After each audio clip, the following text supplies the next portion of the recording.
Welcome to the Spotlight on Marketing, brought to you by Lloyd, specialist headhunters in the B2B technology marketing space.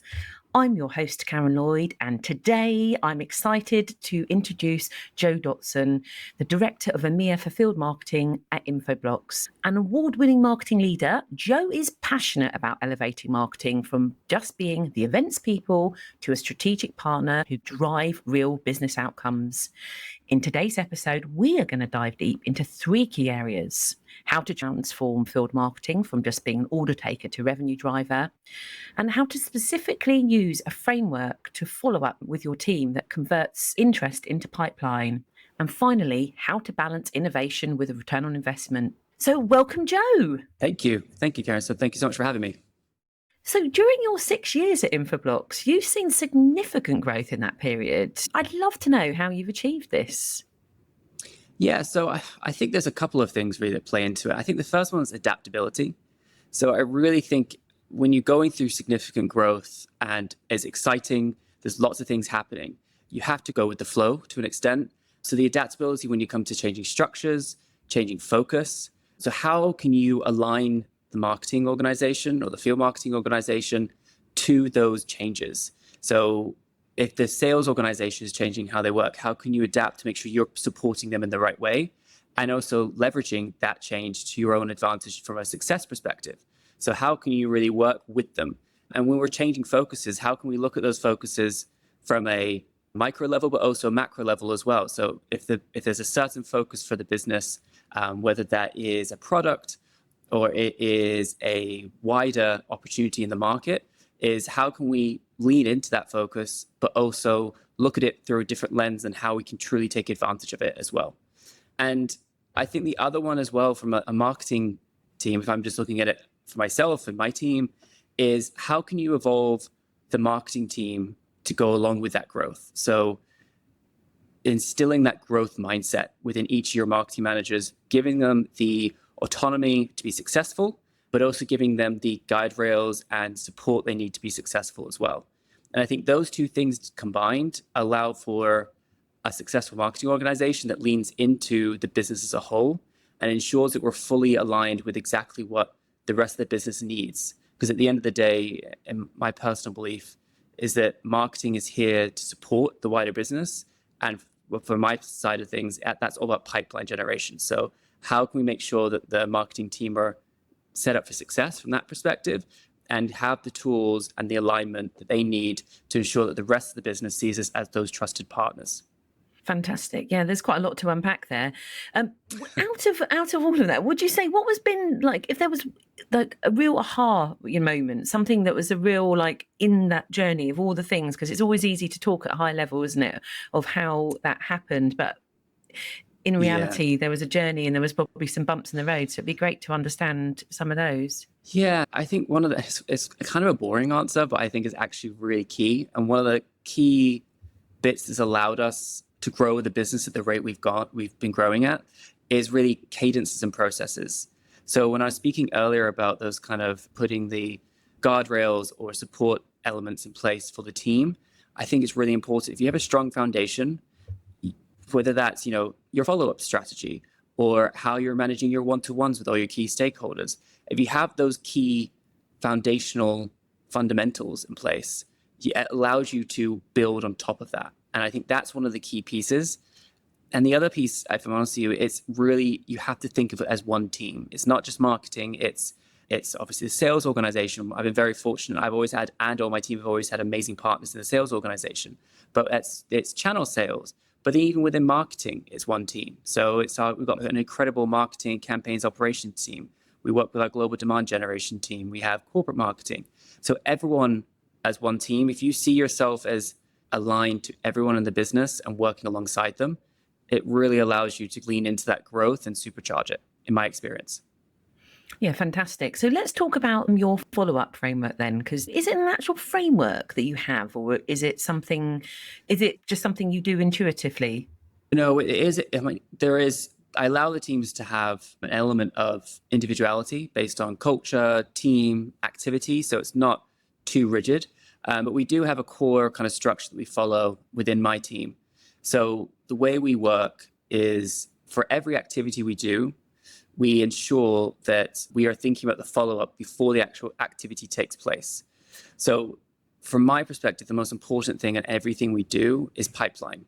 So I want to make sure that we're thinking about the pipeline before the activity even takes place. What are we hoping to get out of this?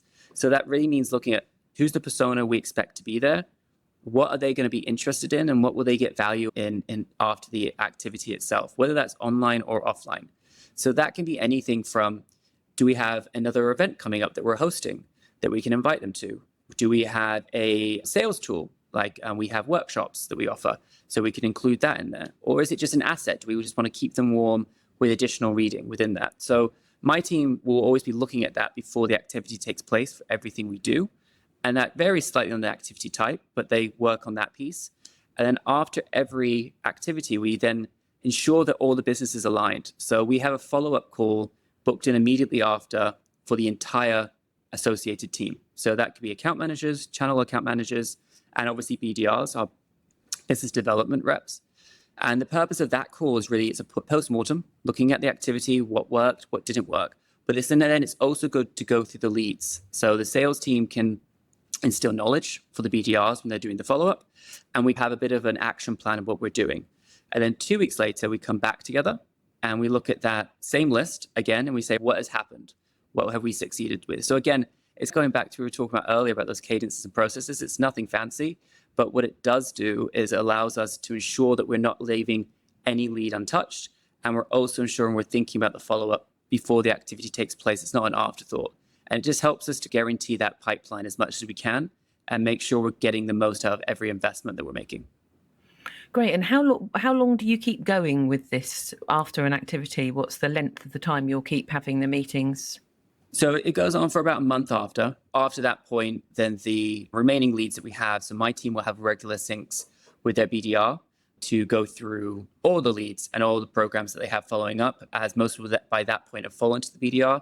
So it's a kind of a continuous sync to ensure that we're not leaving any lead behind. And if there's any extra support they need from us in terms of nurture or additional resources, we can help to do that as well. Fantastic. Now, interesting that you talk about activity, because when we talk about field marketing, sometimes people think it's just events, don't they? And that's it. So I like the way you said activity, and you explained it was a bit broader. But maybe it'd be great to talk about what your sort of perception is of field marketing and what the sort of activities you think should be involved. Yeah, so I truly believe, so field marketing, you're right. In some organizations, it's seen purely as a offline organization, so events. But I believe we are uniquely positioned to work directly with the sales teams. We are, in the trenches with our sales colleagues. So we are working with them day in, day out to understand exactly how their business works, what their challenges are, who their audience is, and also culturally how everything is relevant, which I think, especially in EMEA, becomes even more relevant. So I very much position my team as, and the rest of the marketing organization does this as well, we position them as CMOs, mini CMOs of their region. So their job is really to work with their RD plus their account managers to understand exactly what their business is from a target perspective, from a numbers perspective, and work out how we can support them achieve that. So that would mean that they then take those challenges or take the objectives of the year and they take it back and they say, right, how can we help you achieve this? So a really good example of what we do is actually, so each of my field marketing managers sits down with each account manager at the start of the year, and they just finished this process, and they create what we call a patch plan for each and every account manager. So they look at that and they basically look at that, sit down with the account manager, understand what their targets are from a numbers perspective, who their focus accounts are. We then go back out and analyze how many marketable contacts we have for each of those. And then from that, we then also look at what their vertical focus might be. And then we work with channel marketing as well to understand where the focus partners might be. And from that, the field marketing manager will actually create an entire plan and strategy around that. And that will include digital marketing as well as event marketing. So that will be hosted events, trade shows, everything else. And we create a bit of a mini plan for each of the account managers so they understand exactly how marketing is supporting them and helping them drive revenue that year so they can hit their targets. So we do have a global demand generation team at Infoblox. So everything we do, we make sure that it complements what they're doing. So if we're doing digital marketing, it's usually far more niche and very, very targeted at certain like verticals or accounts or countries. And it complements what the support we're getting from our global colleagues in the US as well. That's interesting. Patch plan, is that an acronym or is that just your internal? Does it stand for anything? No, it's what we, I think our sales organization actually use it as well, but it's what we mean by that is the patch of the account manager. So what region or territory they're looking after. Okay. And so we take that and then we say, but what's the patch plan from a marketing perspective? How are we going to help you achieve your targets in your target accounts? Yeah, like the regional thing. Yeah, I understand now. Oh, that's great. And in terms of, because I've had someone else on a podcast earlier in the year, and she talked about throwing away the plan because basically you get halfway through the year and actually things change. Does that normally happen, or are you quite rigid at sticking to what you set your plan to at the beginning of the year? No, look, I think life in general, you can't be too rigid. Things come up and things change and focuses change and new opportunities arise that you have to take advantage of. So I very much believe in creating a 12-month plan because I think it creates structure and it creates a bit of vision in terms of where we're thinking we will take the year. But do we get to our second half and some events fall out or some digital marketing changes or we've already sold business to some of our accounts, so therefore those accounts change? Absolutely. And that part of our job is, and I spoke earlier about the adaptability, right? So part of being a field marketing manager is you have to be nimble and adaptable and kind of change at last minute to make a success, chasing that pipeline. So that will absolutely happen. But I think if you don't have the foundation of an annual plan in place, you don't think in the right way, in my opinion. You're not thinking about the business as a whole and the strategy as a whole. You start to think too tactically, which is exactly what I'm trying to encourage my team not to think of and be those strategic leaders from a marketing perspective for their RDs in each of their regions. Yeah, exactly. And do you find that there's a real big difference between one region to the other? Is there in terms of the culture and the way it's approached? I think in Europe it's nuanced, but then if you obviously then take it to the Middle East or to Africa or even to Turkey, like those are culturally, they are quite different. Are the tactics drastically different? No, but potentially how you approach them, the time frame for promotion, how you might word certain things, it definitely is. And I think the one thing you always have to be aware of is how does which I obviously take for granted because I'm a native English speaker, but how does the English actually translate to different regions? Sometimes if you have a play on words, it sounds amazing in English, great, but actually then you take it to Germany, you take it to other parts of Europe, and they don't understand it. So I think that's the piece that it's my job and my team's job to communicate that back to other parts of the business. And that's part of that partnership that I mentioned earlier. Have you got a good example of a creative campaign that's maybe one that was different in a different country, but was that local person did something different? So from a creative campaign perspective, I don't know if we did it drastically different in other markets, but we have some great threat research that we do, and we have threat actors as part of that. So what we did is we actually took my team and I took those and we created actual figurines, like toys, with their own little box and their own little playing card, similar to top trumps. So there would actually be, that's the piece of the card that informs them of that. So with that, obviously with all the different regions, some of them we had to translate the cards themselves. So obviously the language piece, and some of them, it was how we promoted it. So some we did just on a trade show stand and promoted it. Others we thought it wouldn't resonate as well. So we did a bit of a digital campaign to promote it. And then the idea was that people would be intrigued and potentially request them at some of the small, more intimate events we did. So there's nuances like that we did from a creative campaign there. Brilliant. And it's hard to measure the return on investment on something like that, isn't it, really? It is to an extent, but how we tie that is we tie that usually to some of our other shows. One member of my team is doing a fantastic job at the moment of pulling together a promotion plan for it, a digital campaign that will actually promote them as collectibles. So people can start to come because we're going to have multiple ones of them. So people will hopefully start to come. And the idea is that as much as we can't track the ROI for that individual toy, which I would love to be able to do, what we're going to be able to do is then actually pin it to, say, an ITSA or another trade show that we have coming up that would then be able to hopefully draw people into the stand, which will hopefully increase the overall traffic that we have to the stand and the conversations that we have, which hopefully, and again, will yield higher results and ROI indirectly. Yeah. I suppose just thinking about how will the cards? So it's more to do with the brand recognition. So someone's going to then got the card on their desk, or they've got it another time. How do you think it would translate into revenue?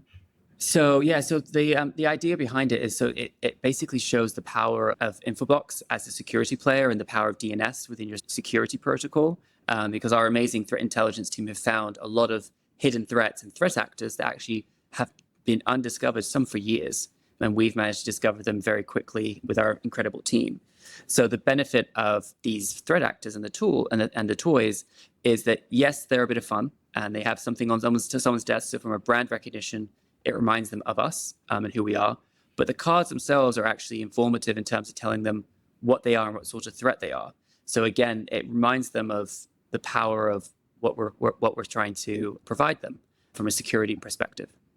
So it's sort of educational as well, educating them on what you could do, but doing it in a way that isn't just dull, that's boring. So it's like gamification, but in a manual way, because lots of people do gamification on a stand, don't they, with digital things, or they send people, but this is actually quite a clever thing they could even do with their kids, I suppose, or in the team. Well, that's the idea. Long term, we were thinking it would turn into a kind of top trumps, because each one has a score and you can basically play it in that way. So it would become a game as time went on. And that's the kind of long-term strategy with it. But this was another great example of collaboration. I mean, our great corporate marketing team actually designed the threat actors themselves, and the design from point of view. And we took that and we translated it into something we thought we could use tactically locally.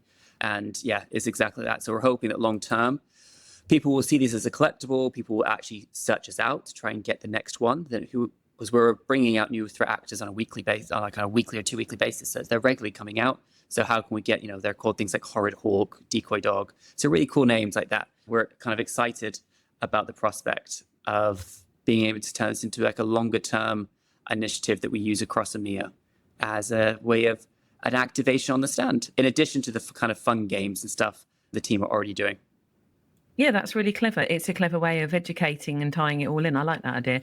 So let's talk about innovation versus return on investment then, because it's a sort of turning point, isn't it, in any business? It's like, we want to be creative and we want to do something good, but we need to make some money from it. So how do you balance that with your team and your activities? Yeah, so I really think so. Firstly, I think that the tide is changing when it comes to B2B marketing, but I think there's historically been a view that B2B marketing can't be creative because we are very numbers focused and analytical in our approach.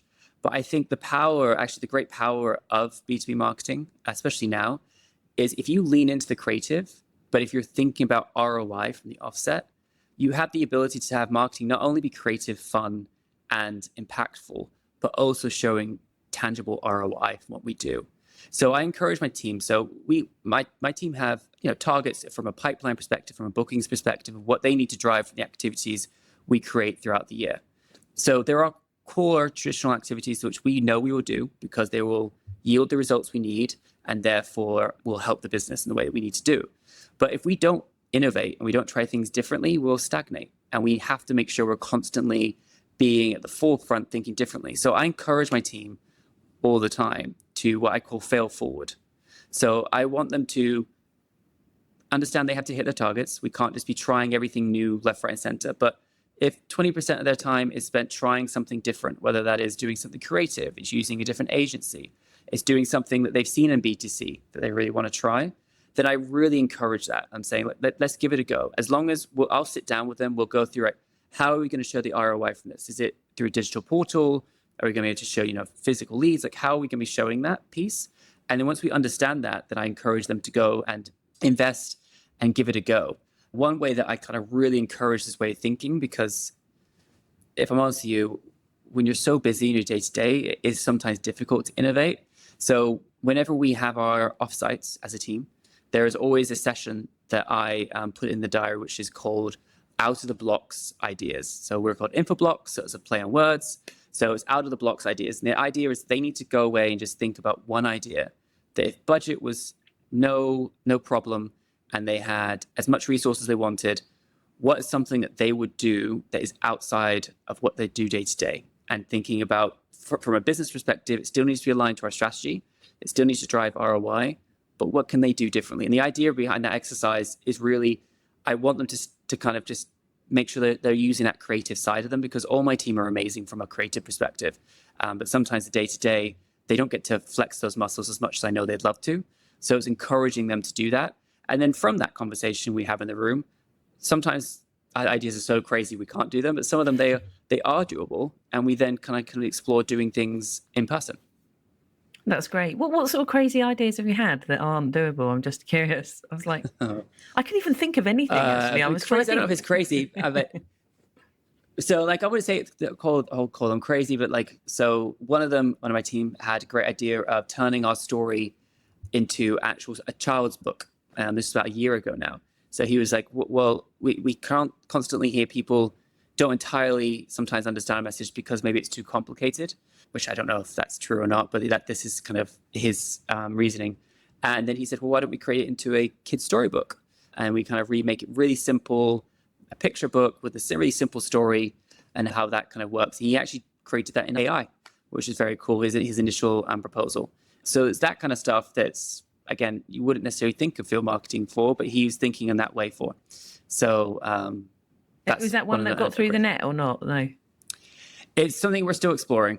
So it's one that, if honestly, we've spoken to a couple of agencies, we're looking at it. It's really that comes down to, we're trying to work out the ROI and the budget from that. But I'm hoping that will get off the ground eventually. It's definitely still on the back burner. Because it goes in line with the cards, doesn't it, as well? So it's a similar sort of theme. Yeah, so exactly. So we're trying to work that out. Yeah, no, I think it's incredible. Oh, I love the fact that everyone's there together and you've got an idea and a brainstorming and there's no silly ideas. It creates a good culture in a business to have that, actually. Yeah, exactly. So just tying back to what we spoke about at the beginning, really, which was working really closely with BDRs and the sales team. And we talked about the cadence and how often you had those. But there's more to it with the sales team, isn't there? And creating that bigger picture that we spoke about. So is there anything else that you do that you would guidance? Because one of the biggest things I hear most of the time is the sales team are arrogant, or I don't get on with the sales team, or they're separately. What do you think the secret is to sort of bosh any of that in a business? Yeah, so like I said it earlier on, I've been very fortunate, and all my team have been very fortunate at Blocks. We've got an incredibly collaborative sales organization, and we work very closely with them. But I really think part of the success of the team, in terms of us working well with them, is the first piece is just understanding the sales. What are they trying to do? What are they trying to achieve? At the end of the day, marketing is here to help them build new business. So there's no point in us kind of doing something over here and they are needing to focus over here. Like, we need to make sure that we are attached to the hip. So the key piece there is, so the patch plans I mentioned earlier play a part in that. So understanding their business.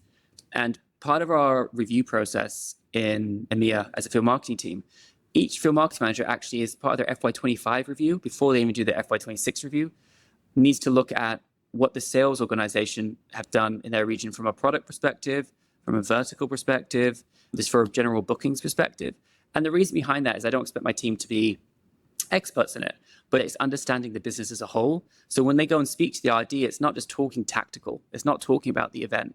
It's like, I understand we have really strong strength this year in this vertical. It's gone up 10% year over year. Should we be leaning more into it? Or I've seen this solution is doing fantastically well. So let me say how I think we can potentially build on that success for next year. And it changes the conversation. It makes it less about what event are you doing and more about how am I helping you to achieve your targets this year and how am I helping your business? And that's the piece that I really believe in leaning into strongly. And I think if you don't have that relationship with the sales organization, they will just see you as an event manager and they won't see the value that you're bringing. And then that follow-up process I was talking about earlier, that's why that's so important as well, because it shows that we are thinking about how are we converting these leads that we're bringing into the system into actual opportunities for you. Like, it doesn't matter if we've had 10,000 people at the stand. If we've got 2 meetings out of it, it was a waste of our time. So it's really looking at that in advance and having those pieces and making sure you're just basically fully aligned to the sales business and what they're here to achieve. I honestly think that's the key to success for any field marketing organization. Yeah, fantastic. And obviously we're talking about a large organization with a lot of structure, but if you're in a smaller organization, how do you think you could translate some of the things that you've spoken about today? I think a lot of the fundamentals that I've discussed today, I think it could be applied to anywhere. I think From a marketeer's perspective, we always say you have to understand your customer to be able to sell to them. In a lot of ways, the sales organization are a customer. We're here to provide leads for them to be successful. So you need to understand your sales team. So whether or not you're a single field marketing manager or there's 20 of you, you may need to make sure that you understand exactly what they're trying to achieve and then understand where they think they have their gaps or need support on. And then you need to go away and create a bit of a strategy to show that value add that you're bringing to them and show you're aligned and that regular connection together. And I think that rigor around follow-up is one of the key bits as well to being able to be successful. If you ensure that you're thinking about the follow-up before the activity takes place, you're already thinking about the ROI and you've already shifted the perception of how marketing functions. And I think that's a key piece that any field marketing leader, whether it's a small team or a massive team, should be focused on. Yeah, absolutely. Absolutely. Beautifully said. I'd say, is there anything you think that's going to happen in the next year or so? Now AI has come in and there's lots of changes. And is there anything you forecast that's going to be in the horizon? Yeah, I mean, I think a lot of it's happening already. I think the key piece to AI, and I think I can already personally, this is purely a personal view that I see coming through, is there will come a time when people will start to realize, and people are already realizing there's certain cues that things like ChatGPT show you is written by AI versus someone else. So I think there will have to be a subtlety that will start to come into place, because I genuinely believe AI is essential to anything that we kind of do as marketeers, and we need to lean into it and embrace it. But I think there's a difference between optimizing what you're doing and trying to replace you as a marketeer. And I think the difference, you can always tell the difference in written copy, just from an email perspective, for example, between someone who's just had AI write the entire thing, or they've written AI and they've asked them to optimize it. So I think that will be the distinction between the two moving forward. And maybe AI will get better, but where we are today, I think that's something that kind of that rigor probably needs to be put in place a bit more. And then from that, then I think the other key piece is using AI for things like email optimization, making sure the subject headers are the best possible one, making sure the flow works, that you're going to yield the best return from a click perspective, I think is key. And then the other side of things is planning, is really kind of looking at AI to optimize your plan. And again, you create the plan yourself, but you use AI to help optimize and add to what you're doing already. I think that's the distinction that the industry will have to take over the next 12 to 18 months, in my opinion. Yeah, I think so. I only use it for optimization personally, but I often use it when I get stuck on something. I just say, "Oh, I don't know. Is there any idea what I can do now?" And they're like, and I'm like, "Oh, it's like a friend, it's just really useful in that way." And to bounce ideas off of. I've done the same thing. I've had names for projects or programs. I've been like, oh, I think it's this, but it doesn't work. And you just use it as a sounding board, and they push things back, and it's great. And also from an analytical perspective, it's incredible. It saves so much time being able to look at data and refine it and just pull something out in the key metrics from some key bits of data. I think it saves so much time. I think that's the piece that I find beneficial, is it allows me to still have my own input and my own piece, but allows me to do more in less time. But I think as long as you, like you said, have that piece of, don't forget that you're the true brain, it's not the AI. I think that's the key bit to remember. Yeah, absolutely. Absolutely. Oh, fantastic. Thank you for that. It's very interesting. So anything else I haven't asked you that you'd like to mention today? We've discussed it quite a bit today, but make sure that you understand sales is key for me from a field marketing perspective. Position yourselves as those kind of local mini CMOs to kind of take in all of the key, the wealth of knowledge and resources you have available to you to make it a success locally, and just make sure that you keep being adaptive and being that trusted partner to sales, and I think you'll be successful. Yeah, fantastic. And I think for me, the biggest take home is the follow-up, and not just wishy-washy. Let's have a framework. We know when we're going to be meeting up, we're all doing it and we do it every time, rather than, oh, actually this one, we didn't think it went that well, so we're not going to follow up. Like sometimes if something doesn't go well, but no, you're doing it every time and you're creating success from it. So I think that follow-up cadence for me is gold, and it seems so simple, but I know so many people aren't doing it. So I think that's one to really take home. So thank you so much. It's been a real pleasure. Really lovely, as always, to talk to you. So thank you. No, thank you so much for having me. Appreciate it. So I'm really lucky to be a podcast host and speak to brilliant marketers like Joe. As a passionate marketer myself, I'm also a headhunter and managing director of Armstrong Lloyd sales and marketing search firm. So if you're looking to grow your team and you'd like a conversation of what the current market looks like, please drop me an email at karen@armstronglloyd.co.uk. I'd love to hear from you.